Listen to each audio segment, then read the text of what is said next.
Узган аптаны районда бер пожар очрагы теркәлде.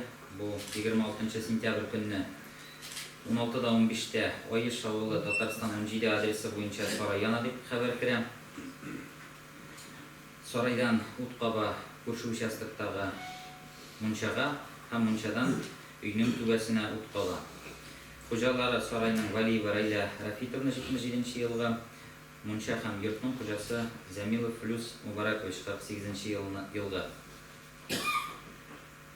Янгын чыгу сәбәбе Валиева Райляның балалары саксыз ут белән уйныйлар, бензин белән сарай эчендә уйнаган балалар бензин сибәләр, ут төртәләр һәм сарай яна башлагач утны үзләре генә сүндерә алмыйлар.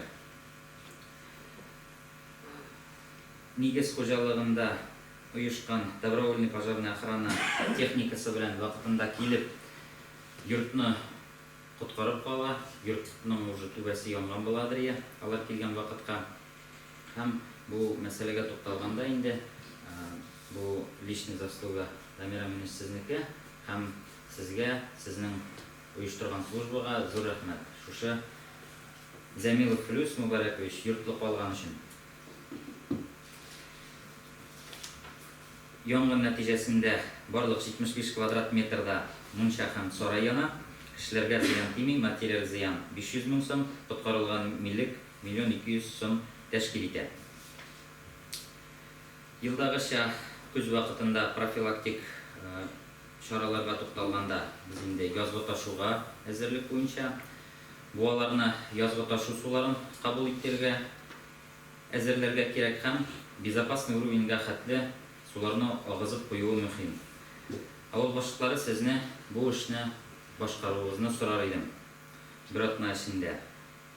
Шулай ук 2 октябрь көнне Россия Федерациясы президенты карары нигезендә 2 октябрь көнне бөтен Россия күләмендә гражданнар оборонасы буенча тренировкалар уздырылачак. Конкретно 2 октябрь көнне төнге бердә Россия илендә условно военное положение объявляться ителәчәк һәм барлык службаларга, субъектларга, муниципаль районнарга бу информация җиткереләчәк. Безнең районга тукталганда райондагы барлык сирень установкалар эшләве тикшереләчәк 2 октябрь көнне. Һәрбер гражданнар оборонасы службасына кергән җитәкчеләр оповещаться ителәчәк. Бер приемный эвакуационный пункт разворачиваться ителәчәк безнең районда. 2 мәктәп нигезендә без аны разворачиваться итеп тикшерәчәкбез аның эшләвен һәм отчетный мероприятиеларын җибәрәчәкбез.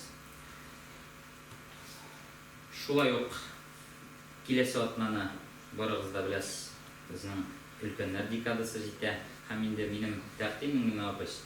Менә шушы бездә позитивный опыт булганга күрә пожарный ишәтеләрне кую опыты безнең республикада соңгы 3 елда 200-дән күбрәк кеше коткарылды. Шушы пожарный ишәтеләр кую нигезендә нәтиҗәсендә. Һәм инде хөрмәтле җитәкчеләр, сезне сорар идем, өлкәннәргә барыгыз да күбегез бүләкләр әзерләшәксез. Шулай оптовый бәя белән алу мөмкинлеге булганда пожарный ишәтелдә салсагыз бүләкләргә. Бу санлар бармы монда?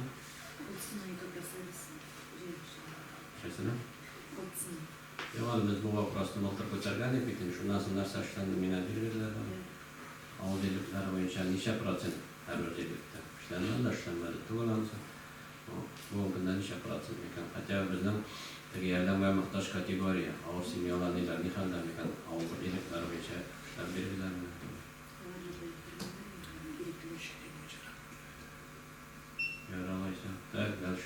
Bizning bарлык 2000 дән артык районда изишәтләр куелды. Бу инде авыл башлыклары куйдылар һәм хуҗалыклар, оешма предприятие җитәкчеләре үз хезмәткәрләренә куйдылар. Һәм инде мин менә сорар идем җитәкчеләрне шушы өлкәннәр декадасында да өлкәннәрне онытмасак иде. Чөнки пожарга тукталганда бу безнең иң незащищенный категория. Күпчелек гел пожарларда өлкәннәр вафат булалар кызганычка каршы. Развиваться шарттар оешмаларның эшчәнлегенә белән бәйле рәхмәт әйтәсе килә. Бу эшне оештыруда катнашканлыгы өчен. Чөнки инде чынында оперативно. Бүтүнүсү да 3 жылды бетире керек.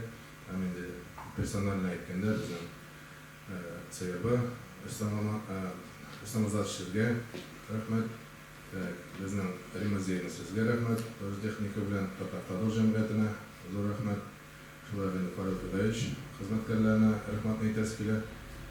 Һәм кем булды безнең?